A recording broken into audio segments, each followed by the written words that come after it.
Welcome back to Eastland English. I'm Robert. I'm Yudee. This is our Intermediate English Conversation Test number 3. Directions. Choose the best reply to each question or prompt. If you want to challenge yourself, take this as a listening test. Close your eyes when you hear a new number or see a new slide. You can open your eyes again when we start explaining the answers. Number 1. Mary just told me that her father is a police officer. A. Really? I thought she said he worked at the police department. B. Mary does not work for the police. She is a shop assistant. C. Her father told me that she is a government official. D. I know. Last week he gave me a ticket for speeding. The first keywords in the prompt are her father. Due to the fact that she's talking about her father's job, we can delete B and C. Both of these refer to her job, not her father's job. We're left with A and D. In A, the man replies, "Really?" as a question.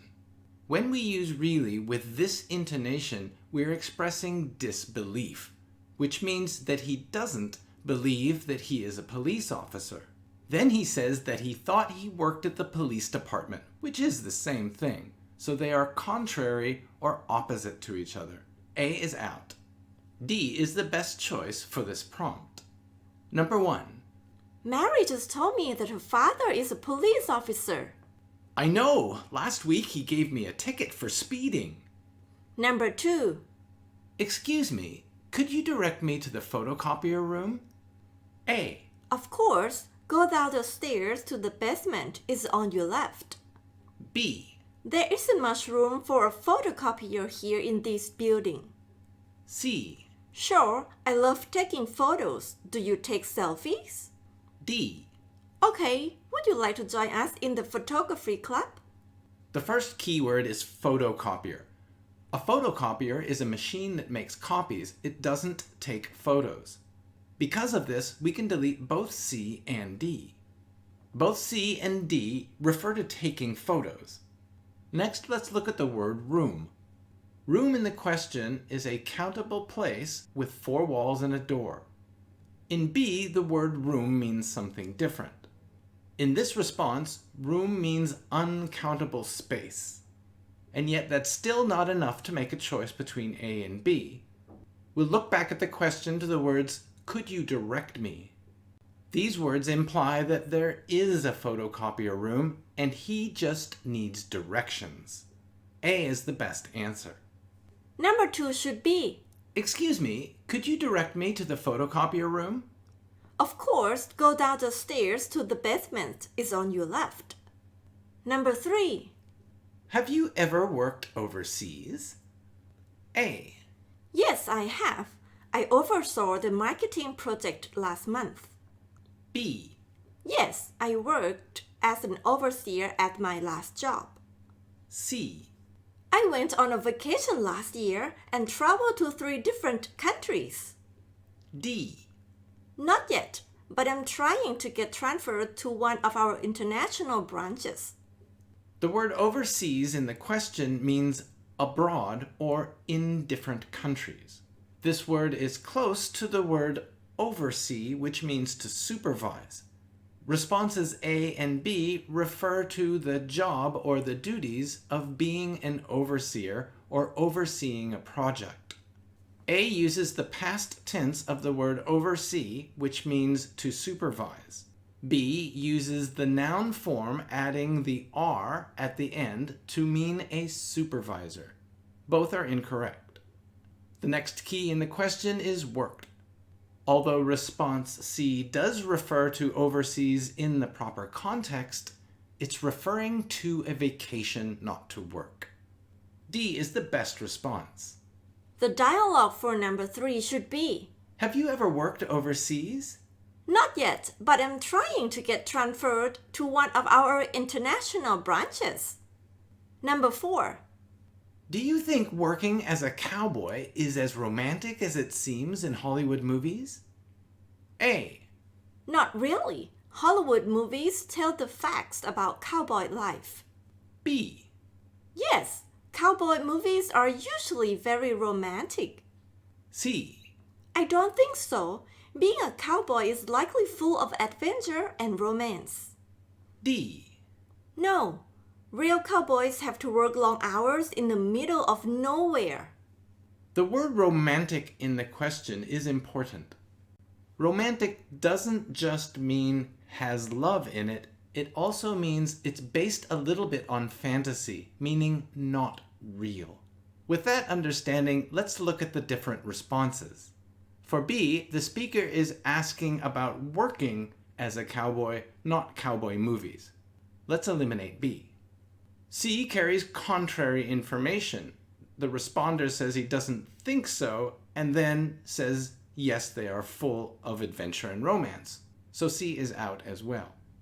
The speaker in A says that Hollywood movies tell the facts, but facts are opposite to romance.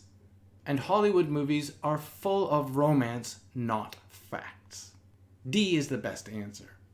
The conversation for number 4 should be, Do you think working as a cowboy is as romantic as it seems in Hollywood movies?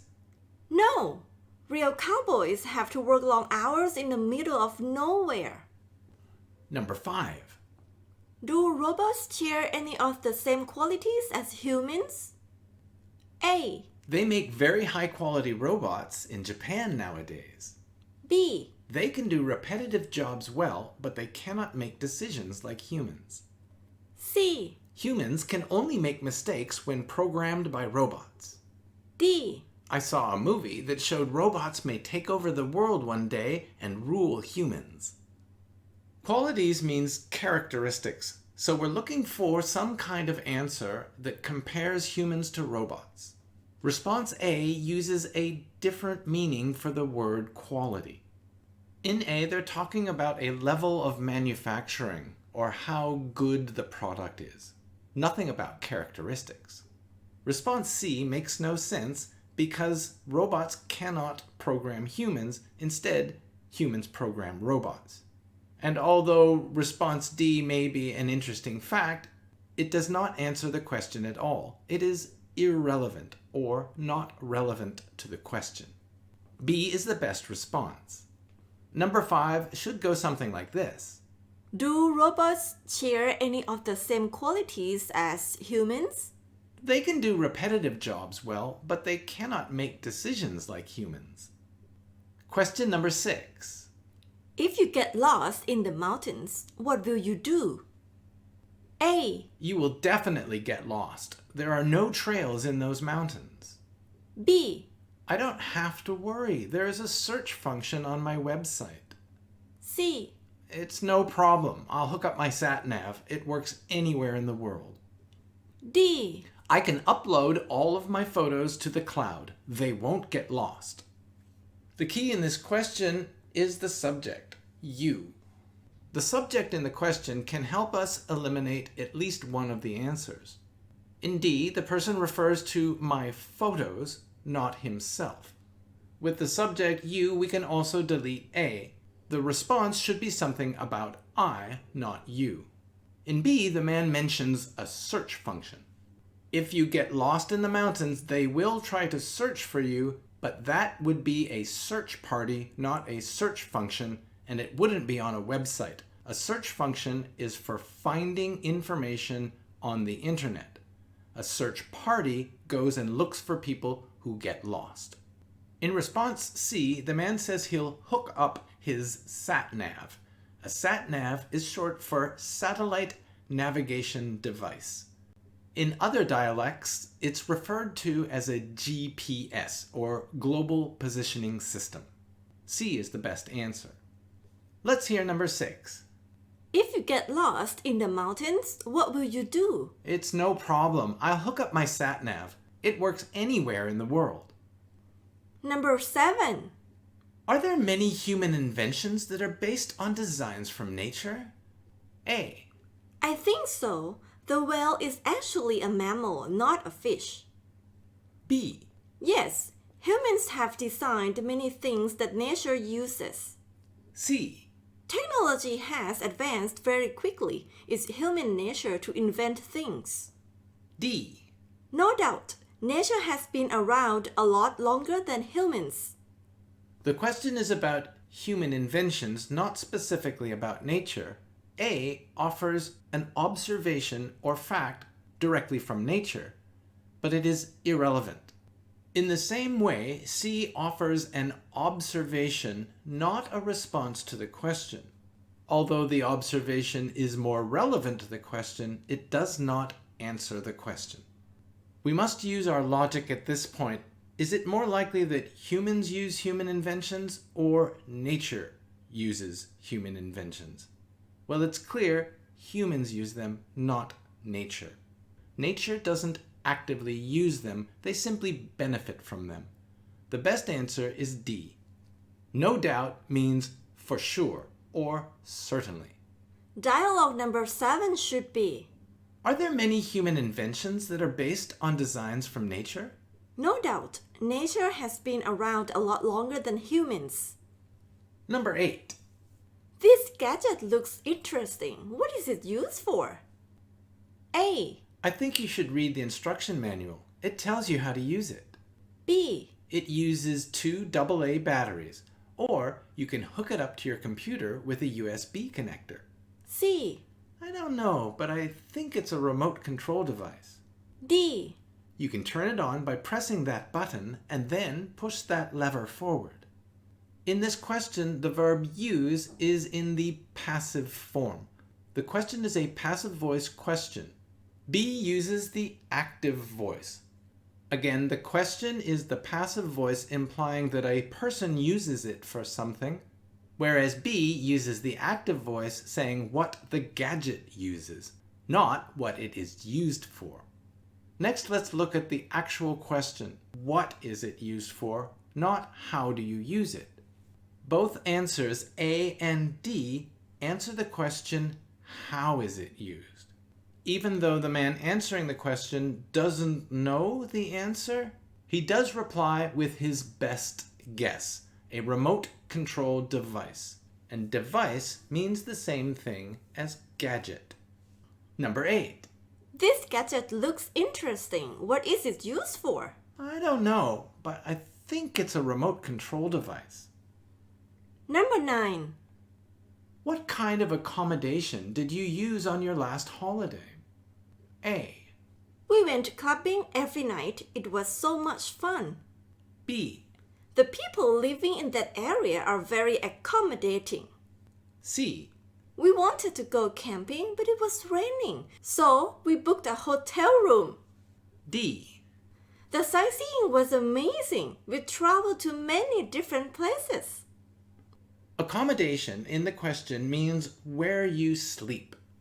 Response A refers to partying at night, not staying or sleeping every night. Clubbing means going out to a nightclub. A is out. B uses the incorrect meaning for the word accommodate. In B, the word accommodating means helpful. It's an adjective that means the people try to help you, but it's not about where they stayed.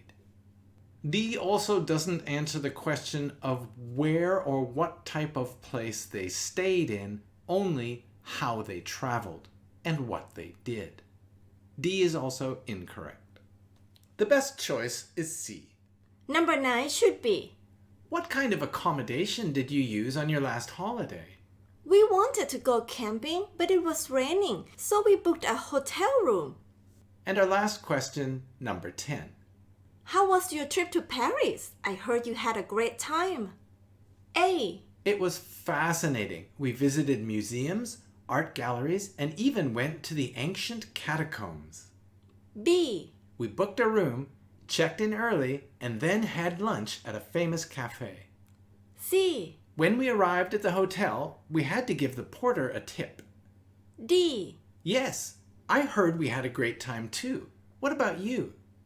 In the prompt, the person asking the question has learned about the person answering the question's trip to Paris.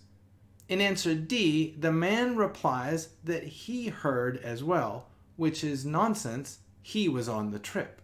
The person on the trip doesn't have to hear about the trip. They are the person experiencing the trip. Both responses B and C provide specific details. The question, how was your trip to Paris, is asking about the quality of the trip or the responder's opinion of the trip, not the method of travel. Both B and C provide details as to the method of the travel, what they did on a day-to-day basis, not an opinion of the trip. A is the best answer. The final dialogue should go something like this. How was your trip to Paris? I heard you had a great time. It was fascinating. We visited museums, art galleries, and even went to the ancient catacombs. Thanks for spending time with us. We hope that you learned something new today. If you enjoyed our video, please like it and leave a comment. We'd love to hear from you. Don't forget to subscribe. And if you want to get every one of our newest videos, click on notifications. That way, you will get a message when we release every new video. See you next time. See you around. Bye-bye.